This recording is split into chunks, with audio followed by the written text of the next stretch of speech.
Hi, my name is Stephen Sindoni. I am an independent researcher who creates movies that provoke thought. In today's program entitled Who Was Christopher Columbus?, I will share with you, the viewer, little-known facts surrounding the true mission of Christopher Columbus in the New World. And here is where our story begins. As a young boy, I recall going to school and being taught by my teachers about Christopher Columbus. I can still recite part of a rhyme I learned in school. In 1492, Christopher Columbus sailed the ocean blue. 1492 is also the same year that the Spanish Inquisition began. What I will share with you will shatter the historical version we have all been led to believe. The historical version is a lie. Everything we have been taught about Columbus is a lie. So who was Christopher Columbus? In the late 15th century, Spain was unified by the marriage of Isabel of Castile and Fernando of Aragon. The Moors were finally defeated after 900 years of war. Overnight, Spain had become the most powerful empire since Rome. A religious fervor swept the land under the banner, "One nation, one faith." The Inquisition was created, and the Jews were going to be expelled. The motives for the Spanish Inquisition was to ensure political authority, weakening opposition, and suppressing conversos.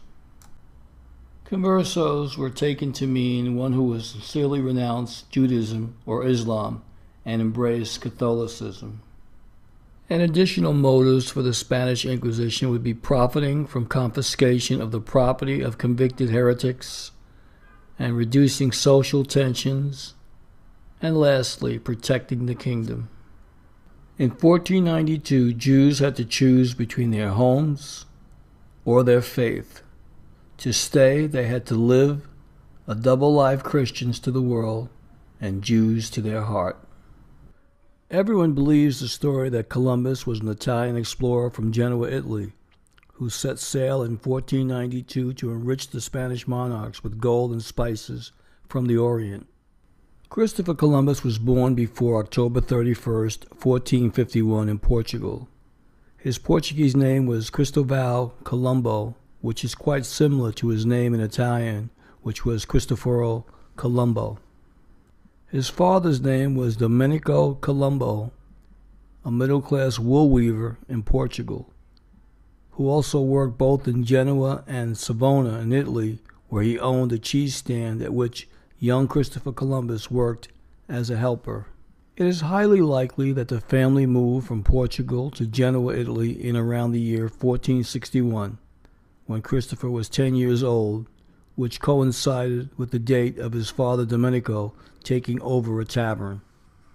Columbus's mother's name was Susanna Fontana Rosa. She had 5 children. Columbus had 3 brothers and 1 sister. Columbus's sister's name was Bianchinetta. The names of his 3 brothers were Giovanni Pellegrino, Giacomo, and Bartolomeo. Bartolomeo was employed at a cartography workshop in Lisbon, Portugal, for part of his adult life. In 1470, the Columbus family moved to Savona, Italy, where Domenico took over a tavern. And that was the same year that Christopher was on a Genovese ship hired in the service of René d'Anjou to support his attempt to conquer the Kingdom of Naples. In 1473, Columbus began his apprenticeship as business agent for the important Centurione di Negro and Spinola families of Genoa. Some historians have argued that Columbus was not from Genoa, Italy, but instead from the Aragon region of Spain or from nearby Portugal. In May of 1476, Columbus made a trip to Chios, an Aegean island that was ruled by Genoa, where he took part in an armed convoy sent by Genoa to carry a valuable cargo to northern Europe. It is my theory that Columbus was inducted into the slave trade, and it is for this reason that little is known about the ship's cargo. I will now retrace the roots of his immediate family. In the autumn of 1477, Columbus sailed on a Portuguese ship from Galway to Lisbon, Portugal, where he found his brother Bartolomeo, and they continued trading for the Centurione family. Columbus based himself in Lisbon, Portugal, from the year of 1477 to the year 1485. It was around that time that Christopher Columbus met and married Filipa Moniz Perestrello, daughter of the Porto Santo governor and Portuguese nobleman of Lombard origin, Bartolomeu Perestrello. In or around the year 1480, his son Diego Columbus was born. Between 1482 and 1485, Columbus traded along the coasts of West Africa, reaching the Portuguese trading post of Elmina at the Guinea coast. In 1485, Columbus presented his plans to King John II of Portugal. He proposed that the king equip 3 sturdy ships and grant him 1 year's time to sail out into the Atlantic for a western route to the Orient and return. Columbus also requested he be made Great Admiral of the Ocean, appointed governor of any and all lands he discovered, and given 1/10 of all the revenues from those lands. The king submitted Columbus's proposals to his experts, who rejected it. It was their considered opinion that Columbus's estimation of a travel distance of 2,400 miles was, in fact, far too low. Disappointed by the king's decision, in that same year, in 1485, Columbus left Portugal and his wife for Castile, Spain. On May 1st, 1486, Christopher Columbus was given an audience with Ferdinand II of Aragon and Isabella I of Castile to present his plans. The monarchs referred it to a committee, and after the passing of much time, the savants of Spain, like their counterparts in Portugal, replied that Columbus had grossly underestimated the distance to Asia. They pronounced the idea impractical and advised their Royal Highnesses to pass on the proposed venture. And then, in 1487, Columbus found a mistress. She was a 20-year-old orphan named Beatriz Enriquez de Arana. In 1488, Columbus appealed to the court of Portugal once again, and once again John II invited him to an audience. That meeting also proved unsuccessful, in part because not long afterwards, Bartolomeu Diaz returned to Portugal with news of a successful rounding of the southern tip of Africa near the Cape of Good Hope. With an eastern route to Asia apparently at hand, King John was no longer interested in Columbus's plans. In that same year of 1488, wasting no time, Columbus traveled from Portugal to both Genoa and Venice, but he received encouragement from neither.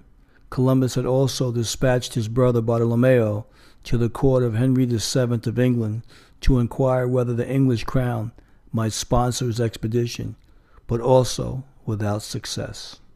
But in the following year of 1489, Columbus received a stroke of good fortune. The Catholic monarchs gave him an annual allowance of 12,000 maravedis, and in 1489 furnished him with a letter ordering all cities and towns under their domain to provide Columbus with food and lodging at no cost. I would like to add a sidebar note here. Favors cost money. What would Columbus have to do in return for this favor given to him by the Catholic monarchs? Over 2 years had passed since Columbus visited King Ferdinand and Queen Isabella with no word of an okay for the expedition. On March 31st of the year 1492, King Ferdinand and Queen Isabella proclaimed that all Jews were to be expelled from Spain. The edict targeted 80,000 Jews and gave them only 4 months to pack up and get out. Over 40,000 Jews were baptized in the 3 months before the deadline for expulsion. The conversos were the principal concern of the Inquisition. Being suspected of continuing to practice Judaism put them at risk of denunciation and trial. The Jews who were forced to renounce Judaism and embrace Catholicism were known as conversos. As converts, they were also those who faked conversion, practicing Catholicism outwardly while covertly practicing Judaism, the so-called Marranos, or swine.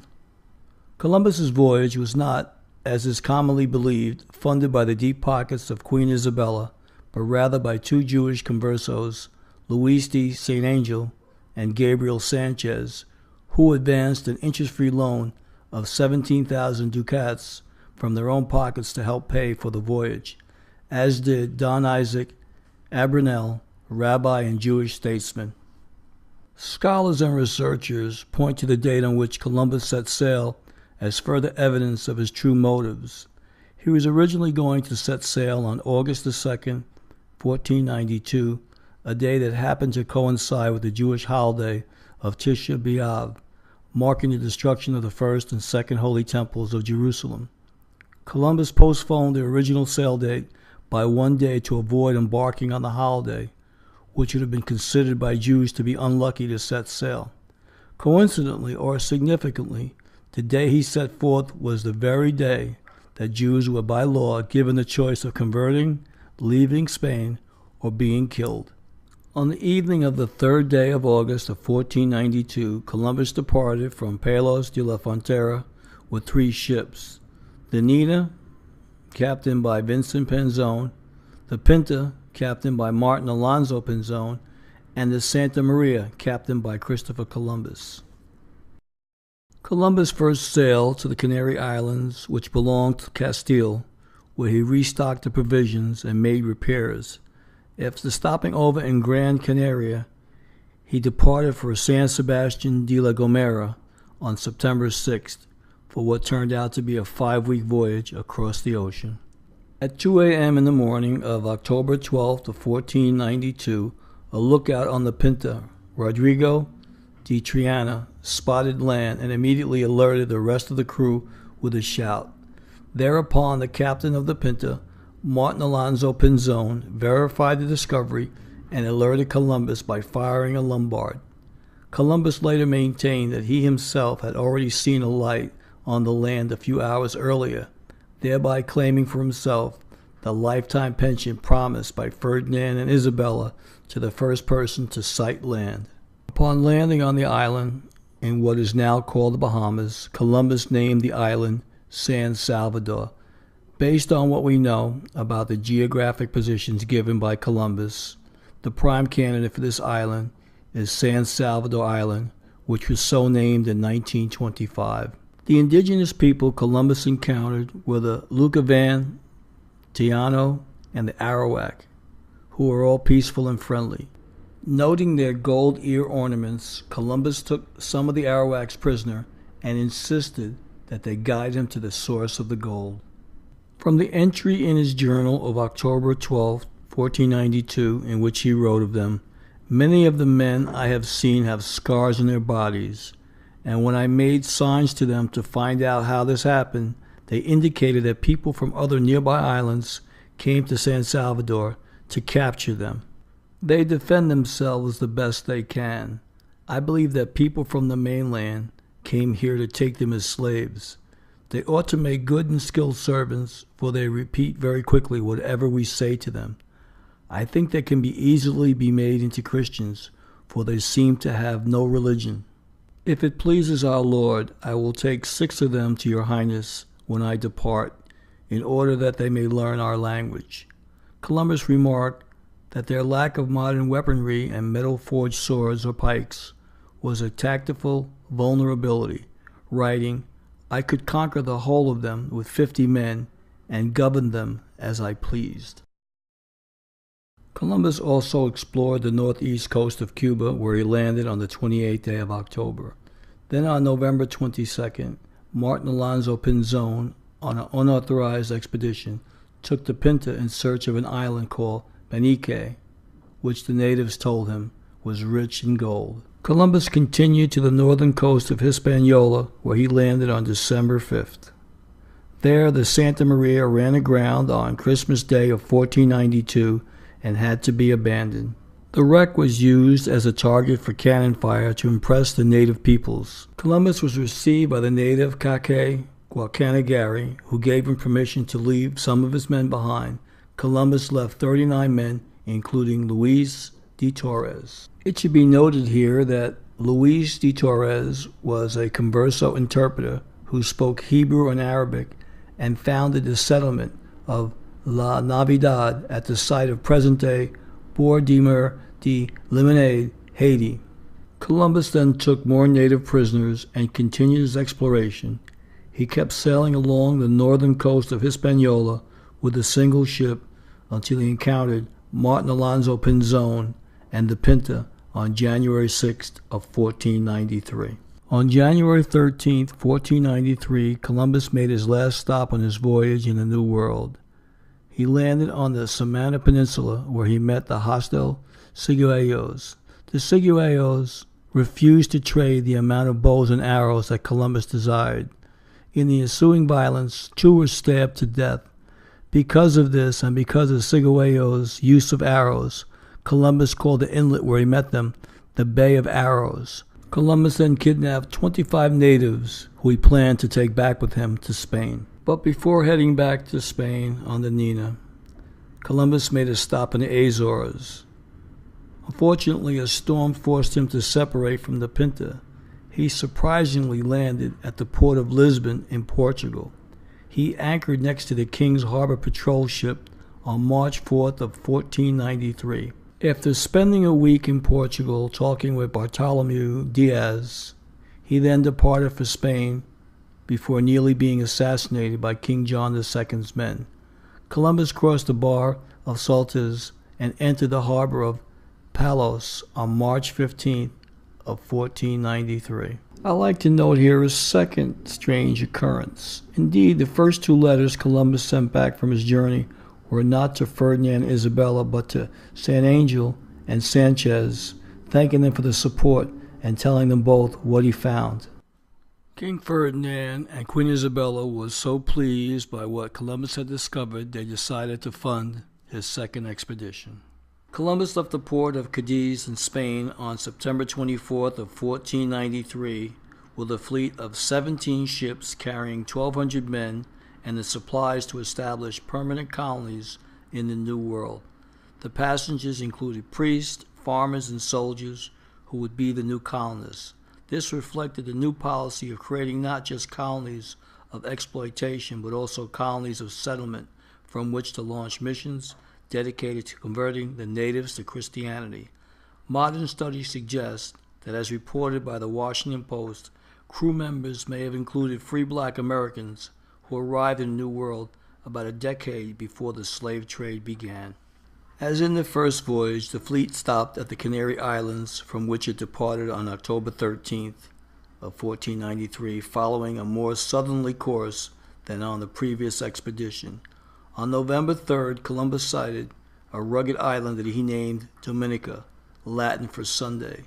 Later that day, he landed at Maria Galante, which he named Santa Maria la Galante. After sailing past Les Santos, or Los Santos, the Saints, he arrived at the island of Guadalupe, which he named Santa Maria de Guadalupe de Extremadura, after the image of the Virgin Mary venerated at the Spanish monastery of Luercas in Guadalupe, Caceres, Spain. He explored that island from November 4th till November 10th. Michel da Cuneo, Columbus's childhood friend from Savona, sailed with Columbus during the second voyage and wrote, "In my opinion, since Genoa was Genoa, there was never born a man so well equipped and expert in the art of navigation as the said Lord Admiral." Columbus named the small island of Saona to honor Michel de Cuneo, his friend from Savona. This same childhood friend reported in a letter that Columbus had provided one of the captured indigenous women to him. He wrote, "While I was in the boat, I captured a very beautiful Carib woman, whom the said Lord Admiral gave to me. When I had taken her to my cabin, she was naked, as was their custom. I was filled with a desire to take my pleasure with her. She was unwilling, and so treated me with her nails that I wished I had never begun. But, to cut a long story short, I then took a piece of rope and whipped her soundly, and she let forth such incredible screams that you would not have believed your ears. Eventually we came to such terms, I assure you, that you would have thought she had been brought up in a school for whores." This letter has been interpreted by some as providing evidence that Columbus knowingly aided the rape of captured indigenous people. The exact course of Columbus's voyage to the Lesser Antilles is debated, but it seems likely that he turned north, sighting and naming several islands including Montserrat, Antigua, Redonda, Nevis, St. Kitts, St. Eustatius, Saba, St. Martin, and St. Croix, which meant the Holy Cross. Columbus also sighted the chain of the Virgin Islands. Columbus continued to the Greater Antilles and landed in Puerto Rico, which he named San Juan Bautista in honor of St. John the Baptist. One of the first skirmishes between Native Americans and Europeans since the time of the Vikings occurred when Columbus rescued two native boys who had just been castrated by their captors in another tribe. On November 22nd, Columbus returned to Hispaniola, where he intended to visit the fort of La Navidad, built during his first voyage and located on the northern coast of Haiti. Columbus found the fort in ruins destroyed by the Taino people. Among the ruins were the corpses of 11 of the 39 Spaniards who had stayed behind as the first colonists in the New World. Columbus then sailed more than 100 kilometers eastwards along the northern coast of Hispaniola, establishing a new settlement, which he called La Isabela, in the present-day Dominican Republic. However, La Isabela proved to be poorly located, and the settlement was short-lived.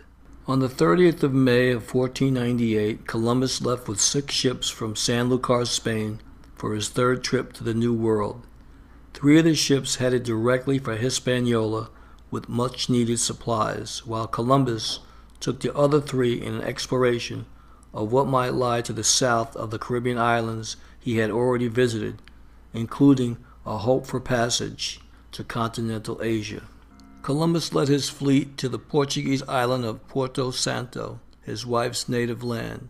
He then sailed to Madeira and spent some time there with the Portuguese captain João Goncalves de Camara before sailing to the Canary Islands and Cape Verde. As he crossed the Atlantic, Columbus discovered that the angle between north as indicated by a magnetic compass and north as measured by the position of the pole star changed with the position, a phenomenon now known as compass variation. He would later use his previous measurements of the compass variation to adjust his reckoning. After being becalmed for several days in the doldrums of the mid-Atlantic, Columbus's fleet regained its wind and, dangerously low on water, turned north in the direction of Dominica, where Columbus had visited in the previous voyage. The ships landed on the southern coast of the island of Trinidad on the 31st of July.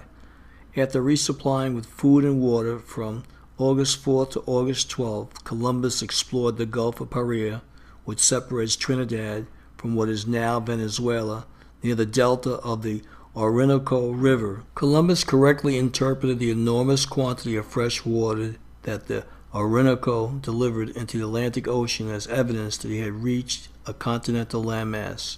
As he sailed the Gulf of Paria, he observed the diurnal rotation of the pole star in the sky, which he erroneously interpreted as evidence that the Earth was not perfectly spherical, but rather bulged out like a pear around the newfound continent. He also speculated that the new continent might be the location of the biblical Garden of Eden. He then sailed to the islands of Cachacare and Margarita. He sighted Tobago, which he named Bellaforma, and Grenada, which he named Concepcion. He then touched the mainland of South America at the Paria Peninsula. In poor health, Columbus returned to Hispaniola on the 19th of August, only to find that many of the Spanish settlers of the new colony were in rebellion against his rule, claiming that Columbus had misled them about the supposedly bountiful riches of the New World. A number of returning settlers and sailors lobbied against Columbus at the Spanish court, accusing him and his brothers of gross mismanagement. Columbus had some of his crew hanged for disobedience. He had an economic interest in the enslavement of the Hispaniola natives, and for that reason was not eager to baptize them, which attracted criticism from some churchmen. An entry in his journal from September of 1498 reads, "From here one might send in the name of the Holy Trinity as many slaves as could be sold." Before leaving for his fourth voyage to the Americas, Columbus wrote a letter to the governors of the Bank of St. George, Genoa, dated at Seville, April 2nd, 1502, where Columbus wrote, "Although my body is here, my heart is always near you." Columbus made a fourth voyage nominally in search of the Strait of Malacca to the Indian Ocean. Accompanied by his brother Bartolomeo and his 13-year-old son Fernando, he left Cadiz on May the 11th of 1502 with his flagship Santa Maria and the vessels Gallega, Vizcaya, and Santiago de Palos. He sailed to Arcila on the Moroccan coast to rescue Portuguese soldiers whom he had heard were under siege by the Moors. On June 15th, they landed at Carbet on the island of Martinique. A hurricane was brewing, so he continued on, hoping to find shelter on Hispaniola. He arrived at Santo Domingo on June 29th, but was denied port, and a new governor refused to listen to his storm prediction. Instead, while Columbus' ships sheltered at the mouth of the Rio Jaena, the first Spanish treasure fleet sailed into the hurricane. Columbus's ships survived with only minor damage, while 29 of the 30 ships in the governor's fleet were lost to a storm on July 1st. In addition to the ships, 500 lives, including that of the governor, Francisco de Bobadilla, and an immense cargo of gold, were surrendered to the sea. After a brief stop at Jamaica, Columbus sailed to Central America, arriving at Guanaja, the Isla de Pinos, in the Bay Islands off the coast of Honduras on the 30th of July. Here, Bartolomeo found native merchants and a large canoe, which is described as being long as a galley and filled with cargo. On August 14th, he landed on the continental mainland at Puerto Castilla, near Trujillo, Honduras. He spent 2 months exploring the coast of Honduras, Nicaragua, and Costa Rica before arriving in Almirante Bay in Panama on the 16th of October. On December 5th of 1502, Columbus and his crew found themselves in a storm unlike any other they had ever experienced. In his journal, Columbus writes, "For 9 days I was as one lost without hope of life. Eyes never beheld a sea so angry, so high, so covered with foam. The wind not only prevented our progress, but offered no opportunity to run behind any headland for shelter. Hence we were forced to keep out in this bloody ocean, seething like a pot on a hot fire. Never did the sky look more terrible. For 1 whole day and night it blazed like a furnace, and the lightning broke with such violence that each time I wondered if it had carried off my spars and sails. The flashes came with such fury and frightfulness that we all thought that the ship would be blasted. All the time, the water never ceased to fall from the sky. I do not say it rained, for it was like another deluge. The men were so worn out that they longed for death to end their dreadful suffering. In Panama, Columbus learned from the Nagobi of gold and a strait to another ocean, but was told by the local leader, Quibian, not to go past a certain point down the river. After much exploration, in January of 1503, he established a garrison at the mouth of Baleine River. On April 6th, one of the ships became stranded in the river. At the same time, the garrison was attacked by Quibian, and the other ships were damaged. Shipworms also damaged the ships in tropical waters. Columbus left for Hispaniola on April 16th after heading north. On May 10th, he sighted the Cayman Islands, naming them Las Tortugas, after the numerous sea turtles there. His ships next sustained more damage in a storm off the coast of Cuba. Unable to travel farther, on June 25th of 1503, they were beached in St. Anne's Bay, Jamaica. For 1 year, Columbus and his men remained stranded on Jamaica. A Spaniard, Diego Mendez, and some natives paddled a canoe to get help from Hispaniola. The governor, Nicolas de Ovando de Caceres, detested Columbus and obstructed all efforts to rescue him and his men. In the meantime, Columbus, in a desperate effort to induce the natives to continue provisioning him and his hungry men, successfully won their favor by predicting a lunar eclipse on February 29th of 1504. Using Abraham Zuccato's astronomical charts, help finally arrived. No thanks to the governor, on June 29th of 1504, and Columbus and his men arrived in Sanlúcar, Spain, on November 7th of 1504. Columbus was eventually forced to make peace with the rebellious colonists on humiliating terms. In 1500, the crown had him removed as governor, arrested, and transported in chains to Spain. Columbus's strained relations with the Spanish crown and its appointed colonial administrators in America led to his arrest and dismissal as governor of the settlements on the island of Hispaniola in 1500. Accusations of tyranny during governorship. He was eventually freed and allowed to return to the New World, but not as governor. Noting here, there were many accusations of tyranny and genocide during Christopher Columbus' governorship. Following his first voyage, Columbus was appointed viceroy and governor of the Indies under the terms of the capitulations of Santa Fe. In practice, this primarily entailed the administration of the colonies in the island of Hispaniola, whose capital was established in Santo Domingo. By the end of the third voyage, Columbus was physically and mentally exhausted. His body was racked by arthritis and his eyes by ophthalmia. In October of 1499, he sent 2 ships to Spain, asking the court of Spain to appoint a royal commissioner to help him govern. By this time, accusations of tyranny and incompetence on the part of Columbus had also reached the court. Queen Isabella and King Ferdinand responded by removing Columbus from power and replacing him with Francisco de Bobadilla. Bobadilla, who ruled as governor from 1500 until his death in a storm in 1502, had also been tasked by the court with investigating the accusations of brutality made against Columbus. Arriving in Santo Domingo while Columbus was away in the explorations of his third voyage, Bobadilla was immediately met with complaints about all 3 Columbus brothers, Christopher, Bartolome, and Diego. A recently discovered report by de Bobadilla alleges that Columbus regularly used torture and mutilation to govern Hispaniola.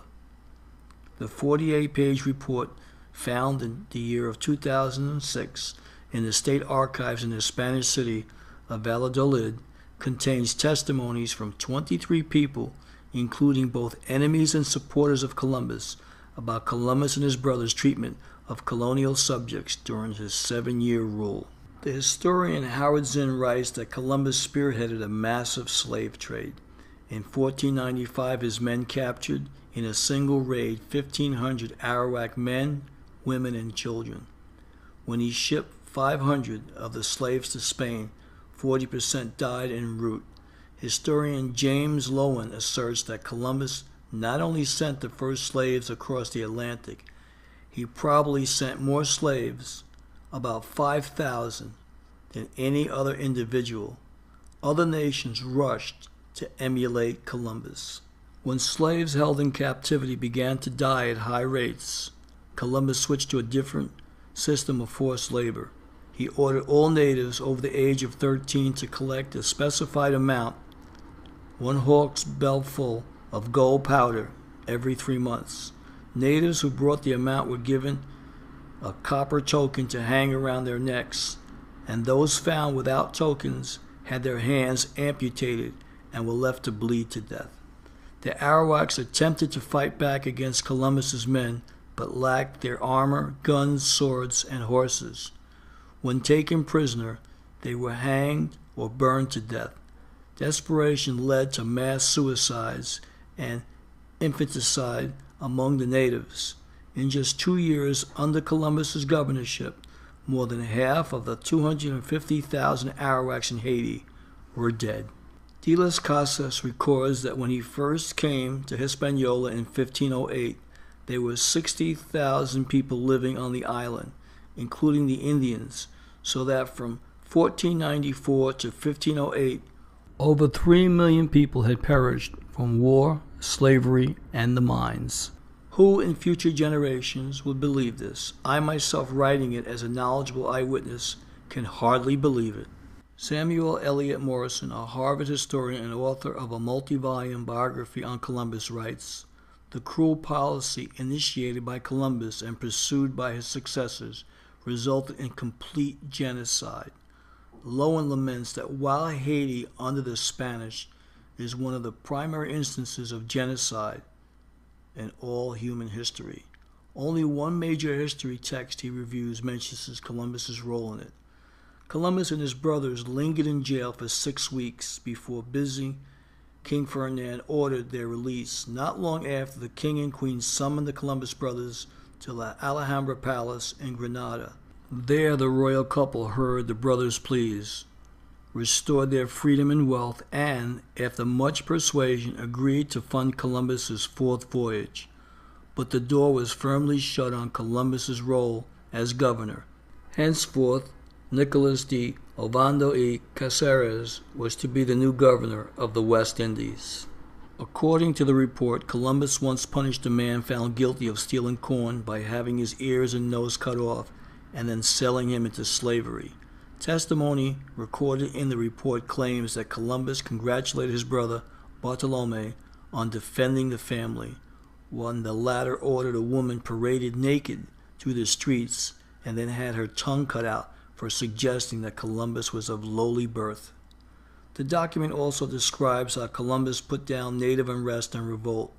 He first ordered a brutal crackdown in which many natives were killed, and then paraded their dismembered bodies through the streets in an attempt to discourage further rebellion. Columbus's government was characterized by a form of tyranny. Consuelo Varela, a Spanish historian who has seen the document, told journalists even those who loved him had to admit Columbus's atrocities had taken place. Columbus's treatment of the Hispaniola natives was even worse. His soldiers raped, killed, and enslaved with impunity at every landing. When Columbus fell ill in 1495, they were reported to have gone on a rampage, slaughtering 50,000 natives. Upon his recovery, Columbus organized his troops' efforts, forming a squadron of several hundred heavily armed men and more than 20 attack dogs.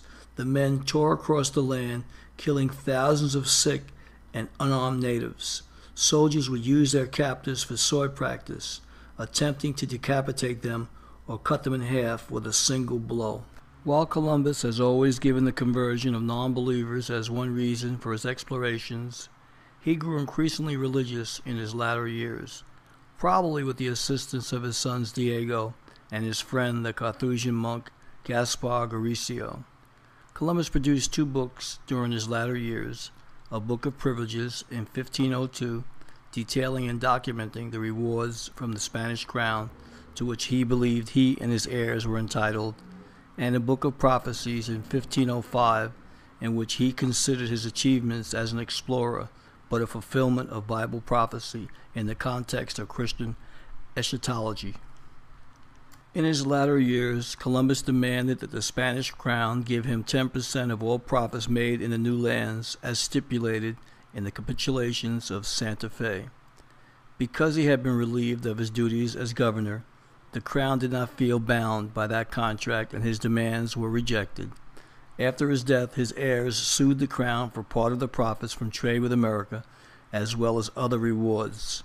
This led to a protracted series of legal disputes known as the Pleitos Colombinos lawsuits. During a violent storm on his first return voyage, Columbus, then approximately 41 years of age, suffered an attack of what was believed at the time to be gout. In subsequent years, he was plagued with what was thought to be influenza and other fevers, bleeding from the eyes, and prolonged attack of gout. The suspected attack increased in duration and severity, sometimes leaving Columbus bedridden for months at a time. And on May 20th of 1506, Columbus died in Valladolid, Spain, at the age of 54. Based on Columbus's lifestyle and the described symptoms, modern doctors suspect that he suffered from Reiter's syndrome rather than gout.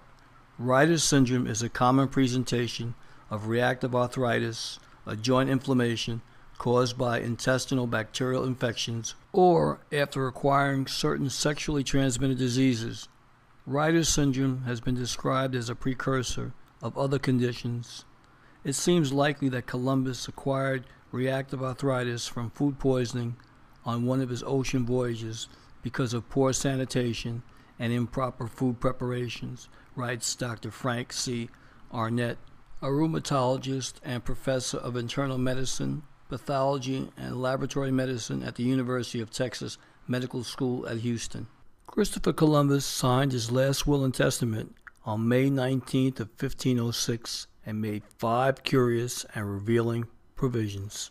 2 of his wishes: tithe 1/10 of his income to the poor and provide an anonymous dowry for poor girls, are part of Jewish customs. He also decreed to give money to a Jew who lived at the entrance of the Lisbon Jewish quarter.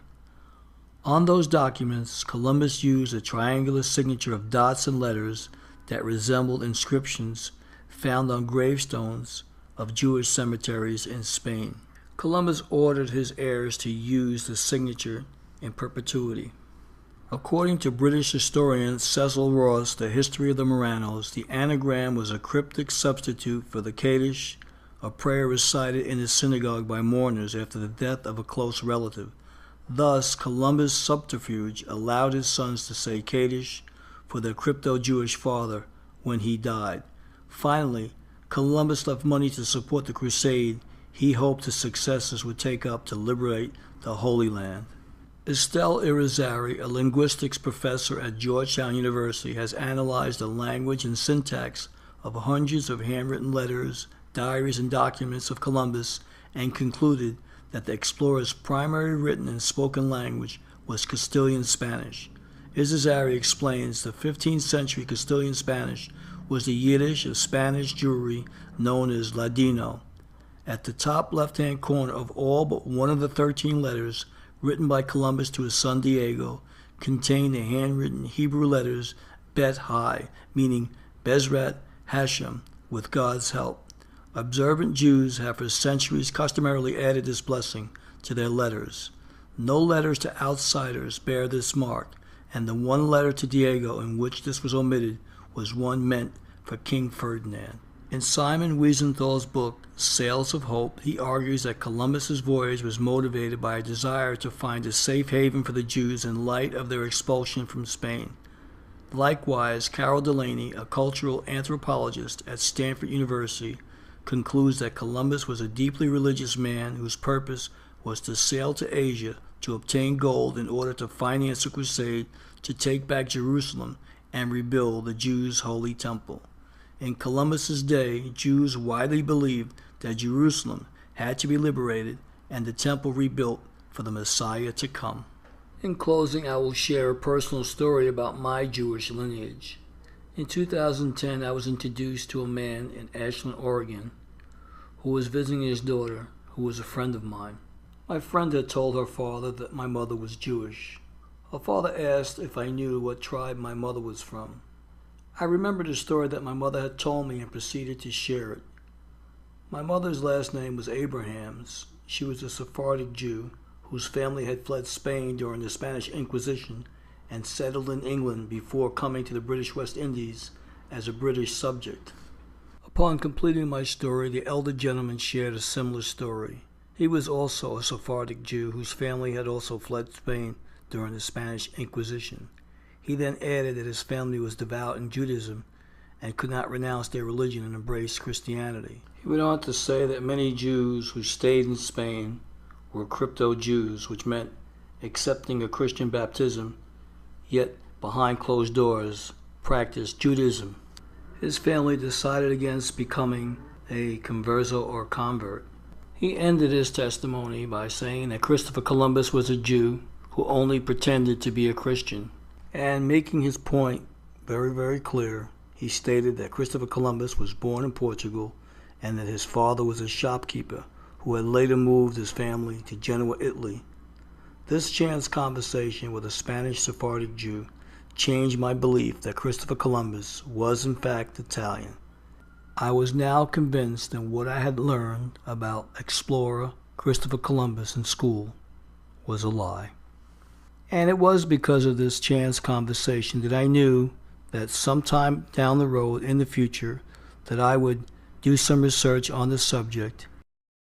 So who was Christopher Columbus? My research has brought me to the following conclusions. Columbus was born in Lisbon, Portugal. Columbus's real name was Cristóbal Colombo. His family relocated from Portugal to Genoa, Italy when he was 10 years old. Columbus petitioned the King of Portugal on 2 occasions seeking 3 ships and funding for his exploration. Because he was denied by Portugal, he was forced to leave Portugal to seek out other venture capitalists in Genoa and Venice, Italy, England, and finally Spain. Based on his chronological order for exploration funding, he was a citizen of Portugal. After being refused funding, Columbus returned to Portugal and lived there for 8 years. While in Portugal, Columbus married a Portuguese woman. Columbus's brother, Bartolomeo, worked most of his adult life as a cartographer in Lisbon, Portugal. Columbus was not Italian and did not speak Italian. Columbus was a Sephardic Jew. His family lived in Portugal, concealing their Judaic belief because of religious persecution by the state. And now I'll explain Columbus's eventual funding for his exploration. In 1489, Columbus was given money by the Catholic monarchs. The question is why. It is my belief that the church wanted to cleanse Spain of all foreigners, which included Jews, Muslims, and freeborn blacks. In 1492, Columbus's first voyage was not funded by the King and Queen of Spain, as we have all been led to believe. His first voyage was financed by Jewish businessmen. In 1493, after Columbus's first voyage, he wrote 2 letters to his Jewish financiers to inform them of what he had discovered and to thank them for their funding. In 1493, the King and Queen of Spain decided that they were pleased by Columbus's findings during his first voyage and that they would fund Columbus's second voyage and provide him with 17 ships and 1,200 men, most of which were Jews, Muslims, and freeborn blacks. Columbus's motives for his exploration was, in my view, driven by the religious persecution in Portugal and Spain at the time. Columbus was responsible for transporting the 12 tribes of Israel to the New World. The 12 tribes of Israel is as follows. The Judah were the Negroes, and they went on to the Caribbean. The Benjamin to the West Indies. The Levi were the Haitians. The Ephraim were the Puerto Ricans. The Manasseh, Cubans. Gad, North American Indians. Simeon, Dominicans. Zebulon, Guatemala to Panama. The Reuben, Seminole Indians. Naphtali, Argentina and Chile. The Asher, Colombia to Uruguay. And the Issachar were the Mexicans. And all of the tribes that I mentioned can be found in the New World. And one of the red flags that came to my mind surrounding the life of Christopher Columbus was, what charges against Columbus could have been so harsh that he would be humiliated to be taken back to Spain in chains in the year 1500? It is my belief that his involvement in the slave trade, shockingly, a population of 3 million people in the year of 1492, was reduced to a mere 60,000 Taino natives in Hispaniola by the year 1500. And the evidence of proof of the slave trade can be found in other countries such as England, Holland, and France. Human trafficking became a sign of the times and was big business, which made its way to the New World. Columbus was a cold-hearted and brutal man who was responsible for the enslavement and genocide of millions of people, and it is for this reason Spain and other European countries have concealed the truth for over 500 years. I will leave you all with these final words: trust, but verify. I'd like to thank everyone for watching. Who was Christopher Columbus? Till next time, Stephen Sindoni.